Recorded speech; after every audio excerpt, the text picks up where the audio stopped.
বহুত কান্দাকান্দি করছি, বাস এখন থেকে হেসে হেসে মারা দেব। আরে মামুনি, তুমি কি বোঝনি? এখন তো বর্তমানে তোমার তা ফাঁক হয়ে গেছে, সেই জন্যই তো তুমি এখন হেসে হেসেই লাগাতে দিবা। আই মিন কানের দুল। বেশি আলবাল বকলে না কানের গোড়া একটা থাবড়া মার।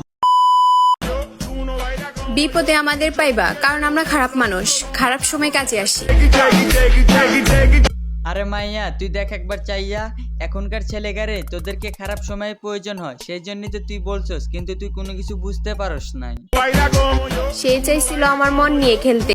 আরে সে তো তোরে পুরোপুরি খেলে দিছে, সেই জন্য তো এখন মুখ না দেখাইতে পাইরা টিকটকে এসে বলতাছস যে আমার সে মন নিয়ে খেলতে চাইছিল, সে তো আর জানে না যে আমিও একজন গেমার। আরে বোকা মেয়ে, তুই যে টিকটকে এসে আলতু ফালতু কন্টেন্ট ছাড়স, তুই কি কইছস? তুই নিজে কি বোঝোস?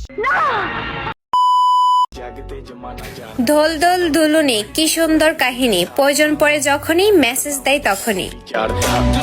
দোল দোল দোলনি, দেখো কি সুন্দর কাহিনী, ভরিয়া দেয় যখনই, মেসেজ দেখোই তখনই। মজা পাইছনি? আমি সহজে কাউকে মেসেজ দিই না, আর যাদের দিই তারা আসলে অনেক লাকি। আরে মামুনি, তুমি তো মেসেজ দিবাই, কারণ তোমার তো কুরকুরি উঠে গেছে, সেই জন্যই তো তুমি মেসেজ দাও। আর যদি কুরকুরি না থামে তাহলে তুমি কি করবা? সেই জন্য মেসেজ দেন, নিজের কুরকুরি থামাও। আহারে, চোখের পানিতে বোকটা বাইসা যায়। এরা এখন বর্তমানে টিকটকে আইসা আলতু ফালতু কন্টেন্ট ছাইরা ভাইরাল হওয়ার চেষ্টা করে। আসলে যে এরা কি কইছে এরা নিজেরাই জানে না। আবার নাকি বলে যে আমার বংশ ভালো হলে আমি ভালো না। ও তাই নাকি?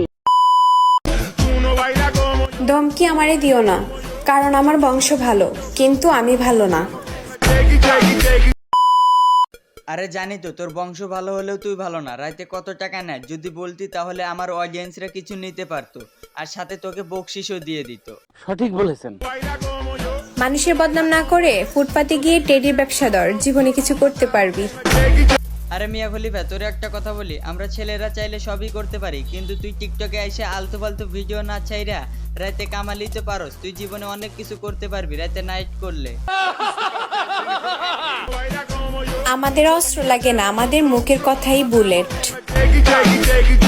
আহা গো শোনা, তোমাদের অস্ত্র লাগবে কেন? তোমাদের কাছে তিনটা যে অস্ত্র আছে, ওই তিনটা অস্ত্র দিয়ে যে কোনো ছেলেকে ঘায়েল করা যায়। তুমি কি সেটা জানো না? ঠিক বলেছো। জামাই আমার লয়াল হতে হইব, বাটপার তো আমি নিজেই। আহা গো শোনা, তোরে ভরিয়া দিতে টাইমও লাগবে না, তুই কিনা এসে বলতাছিস বাটপার আমি নিজেই। এটা কি আবার অডিয়েন্স রে কোয়া লাগে? এরা তো এমনিতেই জানে। আরে তুই যে জামাই লয়াল খুঁজতাছিস, তোরে তো এখন মাংনা দিলেও কেউ খাবে না। আসসালামু আলাইকুম বরবাদ। আমি সবার পছন্দে থাকি না, আমার মধ্যে আপনি সব পাবেন না, কারণ আমি নারী, দোকানের পণ্য না। আরে খলিফা, তোরে একটা কথা বলি, তুই আমাদের ভিতরে থাকবি কেমনে? আরে তোদের ভিতরেই তো আমার জায়গায় তো থাকে। সো গাইস, যদি তোমাদের ভিডিওটা ভালো লাগে তাহলে চ্যানেলটাতে সাবস্ক্রাইব করে রাখো আর বেল আইকনটি ক্লিক করে দাও।